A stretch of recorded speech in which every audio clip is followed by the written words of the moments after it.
Okay, this will be one of my first tutorials, so bear with me.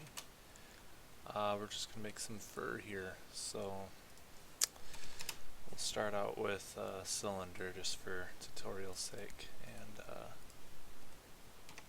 set that up. Sort of a cheap little leg here.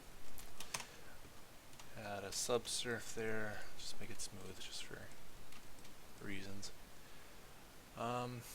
So we're going to start with a particle setting here, change it to hair. We can probably back this down to about 700. We'll shorten the length to about 0.08. This is a pretty large cylinder here, 2 meters. So after that, we'll just add some random here. I normally go with about 0.4, somewhere around in there. Doesn't have to be exact. B-spline has some issues sometimes. It'll take the hair away from the armature or whatever your mesh, and but apparently it gives better render time, so I normally leave that off for fur, unless if it's long enough where it's not going to be shown. We'll get some interpolated going on in here, and just do a little combing here. There's a little trick a friend showed me where you can actually comb both sides at once by checking this little dial down here. I'll see what it's called. Limit selection to visible. And we can just drag all that down. You should have the distance set a little bit so it doesn't clip into the mesh like so. But that's a good enough combing job for now. So we'll just increase our children here a little bit. I'm going to import a material for this hair here. Bear with me.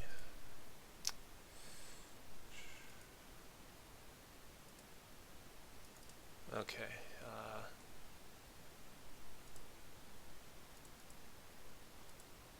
And that should hit. Oh. Might have this wrong. I'm going to UV unwrap this real quick just because.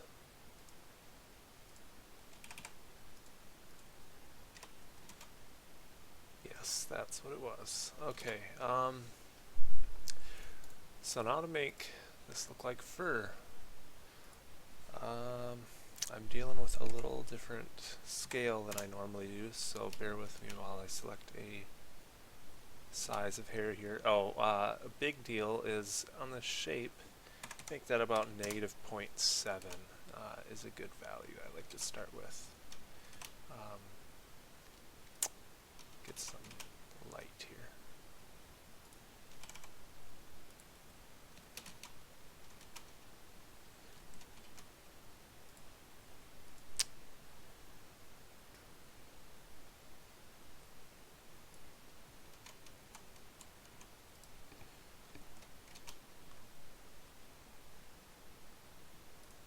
Okay, that'll be good for us.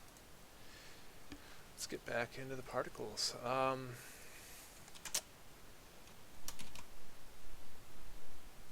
Let's see. Oh, you can Control B, and you'll get this little box here you can select, and it'll only render inside that area. If you're running into some issues with render times in your viewport, this will definitely speed it up, as you can tell. So I'm going to go with about let's try 0.14. It'll probably be 0.02 or 0.03 to 0.04 on a normal sized character if you're actually using correct scales.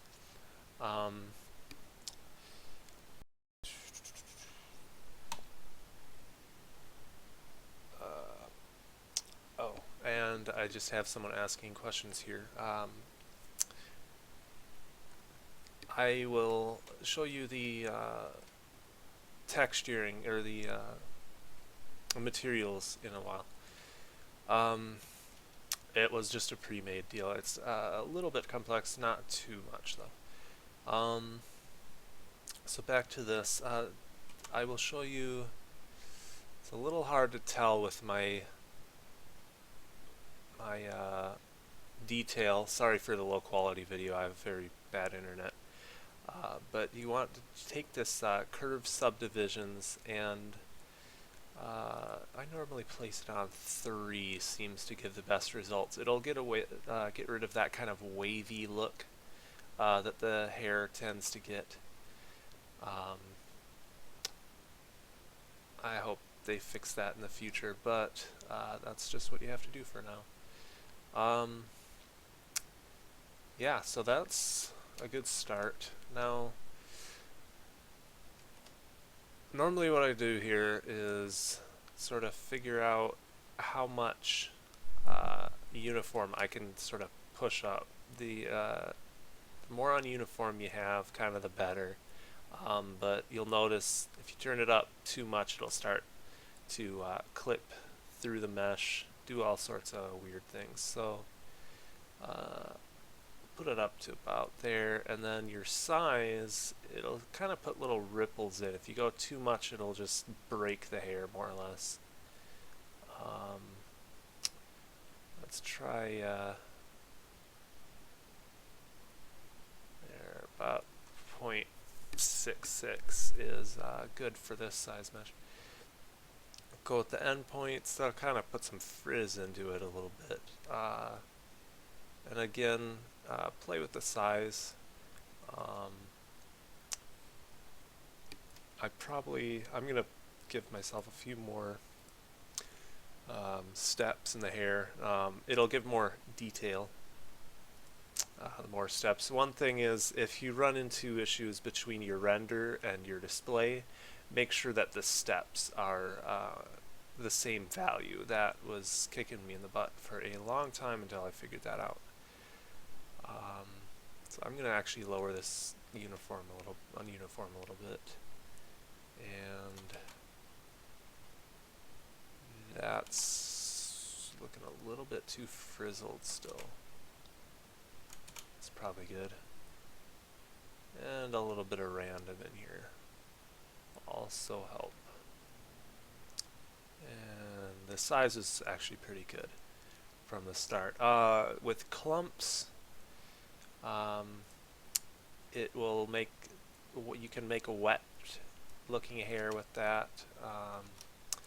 I'll give some more shoulder in here so you can really tell. Obviously you're going to need to add some gloss to the hair if you're really going to make it look wet.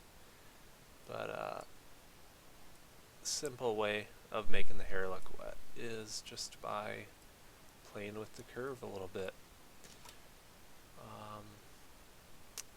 Yeah, so also wet hair will look, you won't have as much variation in the uniform and endpoints and all that. It'll look a lot more straight just from the water pulling it together. But we will not focus on that so much.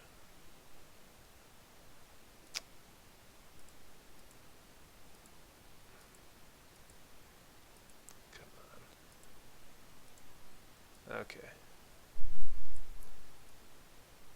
I'm just going to give a little bit of clump to it. Yeah, that's probably looking good.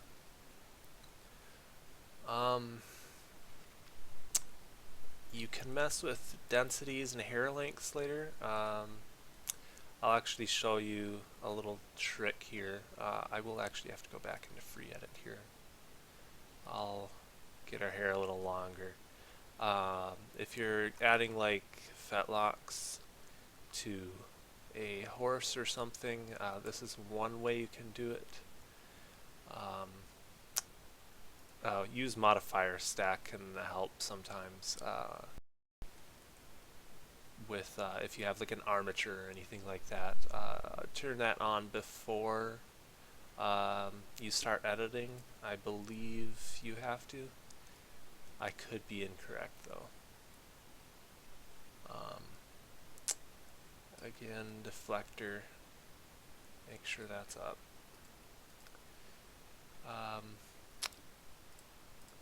So with the fetlocks, what you can do, I will call this length, and go into, well, first I'm gonna take this out of display. I will just start weight painting. I'm just going to use a gradient. So sharp curve, weight gradient, and let's go a little bit more than that. I want the base to be a little longer. So that looks good. Now we can turn on our particles again and plug that into the length value down here. And it's a little hard to tell just because of how I combed this, but it is longer at the base. I could actually give this weight paint a little more variation here. So we'll just darken the top a little bit.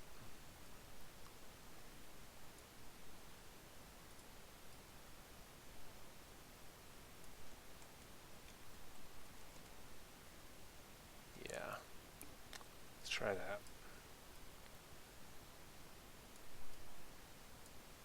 And of course you can kind of wave around the hair a little bit if you really want to get into finer looking hair. It adds a good effect.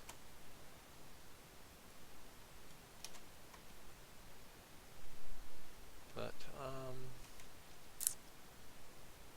I guess I'll go into how this material was created, because that's pretty much it for the hair. It's not that complex once you figure it out, but it's really just how you adjust your roughness and everything.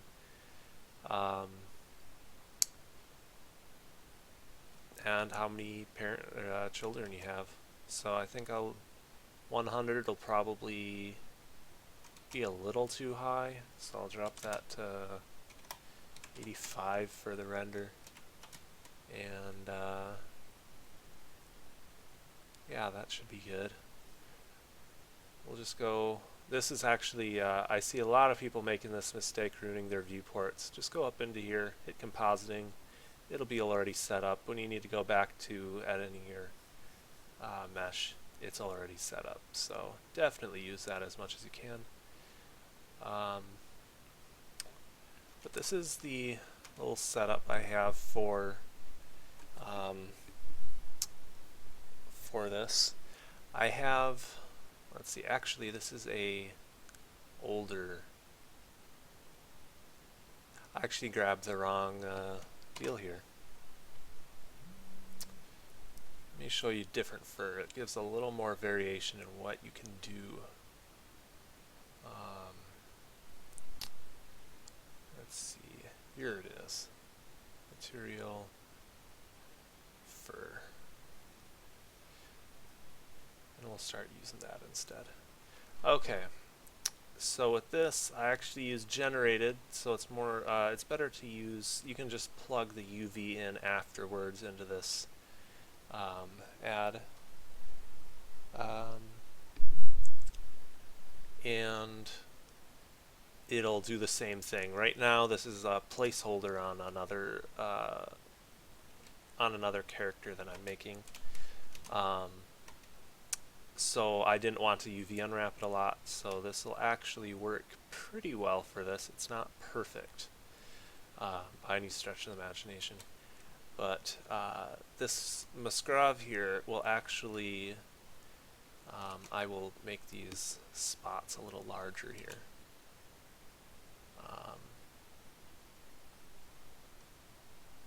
And also, I think he's a little tall.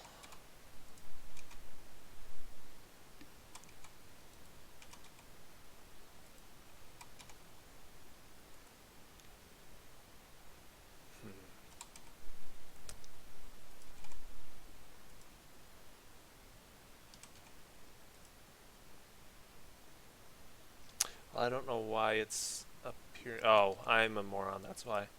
Okay.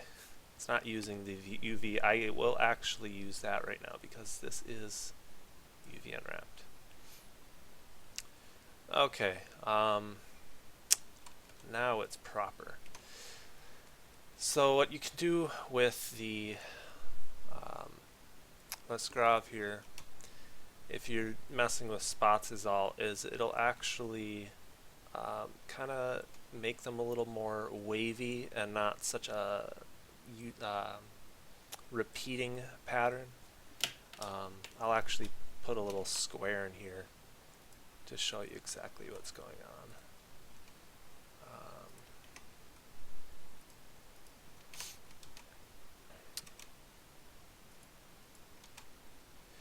But it is giving a little more of a wavy texture.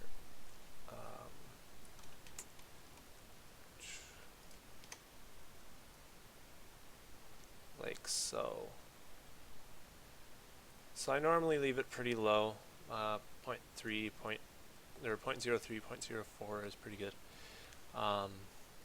You can use this for all sorts of things. Also, if I wanted a more patchy look, but you can use circles instead if you like, and it gives a slight more natural look probably. I don't know if anyone has seen The Revenant, but they will probably recognize a certain horse's texture once I place this on the fur again. But yes, it looks quite good. I don't need to go too much into the detail. It's adding the two vectors that is causing that to happen. It takes the white and black values of the texture and mixes them together.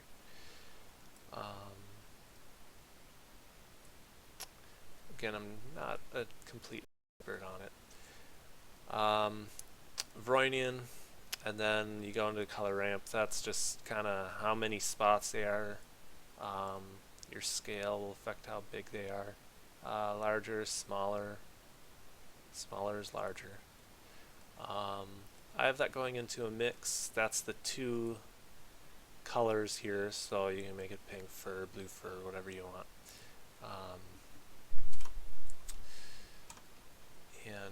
Let me just fix that.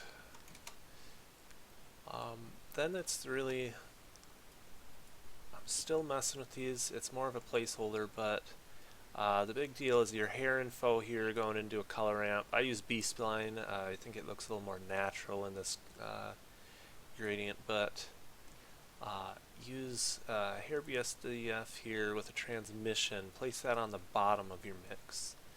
This will make the tips of the hair sort of glow when a light source is behind, and near the base it will not glow as much. I will add a point light in here, sort of demonstrate this if I can.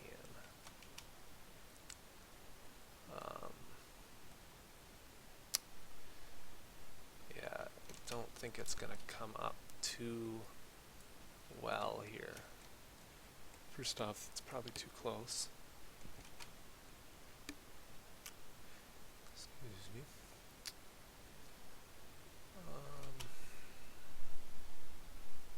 Yeah, you can't really tell, but that's what's going on.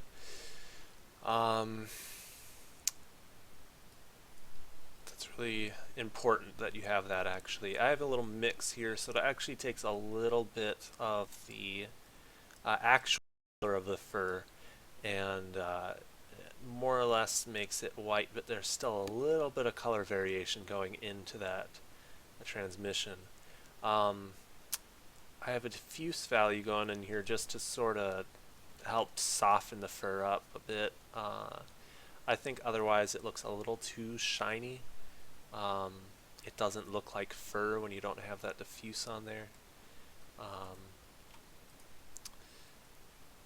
And I'm going to brighten this light up real quick. Sorry about that.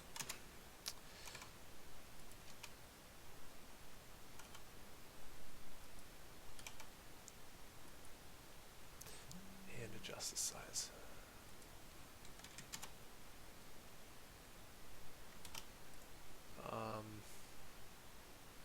But yeah, and then I have my roughness up quite a ways on the fur. I think it just looks the best, and you know, a little less than 50-50 with the hair BSDF coming in predominantly with the reflections.